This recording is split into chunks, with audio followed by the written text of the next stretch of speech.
Hello and welcome back to Copic in the Craft Room. Michelle Houghton here. I am going to be coloring up the dress of this very cute little image from Stamp AnnieThing. And I am noticing, I noticed actually earlier, I stamped this one incorrectly. She is very adorable, but then I curved the words and I ended up on this particular one curving them so that they are sitting upside down. So when I put her on a card, I promise I will fix that and use one that has her the lettering right side up. But we are going to focus on the skirt. So I have a series of B's. I have a B quadruple zero, so B with 4 zeros. And I am going to literally lightly sketch in where I want the folds. So what I'm trying to do, actually B with 3 zeros, sorry. B with 3 zeros.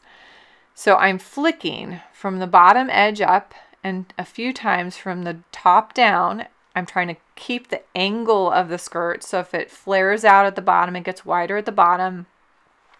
If I have one that goes awry, it's okay. That B triple zero is my lightest color, so it doesn't even matter. But when I have them lined up the way I want them, these are the parts that are back in next to her body, away from the viewer. Then I'm going to come back with my darkest color, which is B04, and I'm going to go over those lines.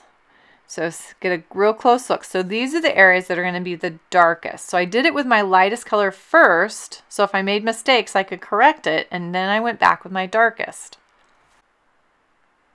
So now I can go in with my next lightest color. So the B02 is next, and it is going to get a little wider than the B04. So it goes out on both sides. B01 is next. Same thing, a little bit wider. So see how those little tiny flicks are getting broader and I've got that little space left. So with my lightest color, I go back in and I fill in the white. And that fills in the highest areas, or the areas that are closest to the viewer. So that's my B000. Now, if I hold this at arm's length at this point, I usually can see the folds. If you can't, you might have to do a little readjusting, but I usually can see the folds, but now I get to play. So now I'm going back with my B04, I'm going back with my B02, and I'm playing. I felt like it had gotten too light, so now I'm darkening it back up with those darker colors.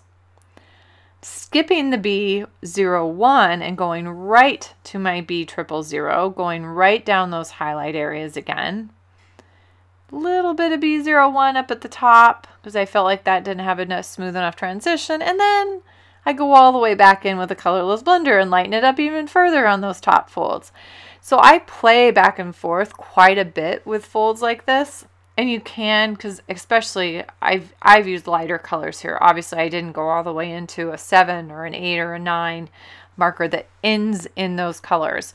So I can keep it fairly light and go back with several layers and experiment with that. So I'm playing with it still. I still feel like I keep lightening it up a little too much. So this is back with the B04 again. Little bit of B01 this time. Try that combination instead. And this is looking more like I want it to. A little bit smoother transition, kind of rolling up and back on those little fabric folds. B000. And of course the colorless blender again. I fiddle a lot with this stuff. Especially if I'm really trying to emphasize the folds. If I'm doing that, which obviously I'm doing for this video, I do tend to play quite a bit more. I'm touching those very, very inner folds, kind of back piece with a B04 just to finish up. And then I'm going to go back in and I'll go ahead and finish her little dress, get the kind of the top pinafore area, B000, and her bow, and her little shoes. She's all matchy-matchy today. Kids look cute doing that. Adults look kind of funny, but I love when kids do it. I feel like I look funny. I should say that. Adults don't look funny. I look funny. B01 on her little shoes. We're going to make them shiny. So I'll leave that little toe real bright light. B02 on the bow. I'm just going right into the center and underneath on that bottom kind of tail piece. Right at that outer edge on the shoe, and very tip of the inner edge. And then B04 goes right into those little folds on the top and then underneath on the bow. Outer edge on the shoe. And then I'm going to jump all the way back to B01 just for a little bit of softening. And then back to that B000 for just a couple spots. I don't need much. This is obviously, it's a really simple, fun image to color because it goes so quick.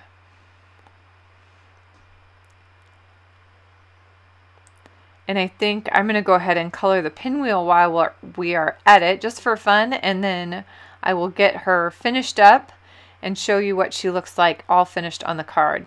The pinwheel has a fun shape to it. I like that part of this, and so that's kind of why I'm showing that part off. Remember how a pinwheel works, how it's comes up and over, kind of folds over on itself. So those bottom, the bigger sections on the bottom are going to be darker. They're further away.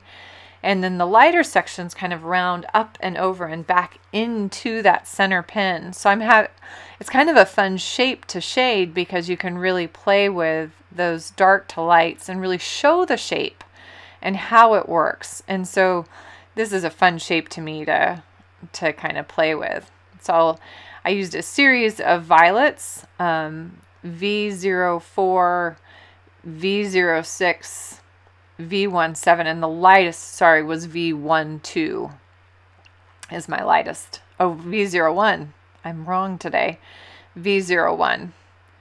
So lightening that up, adding one of the darker colors in for that center pin. Thank you so much for joining me this week. I'm going to get her on a card, and you can see that here at the end. Thanks for joining me. Hope you enjoyed. Have a happy, colorful week.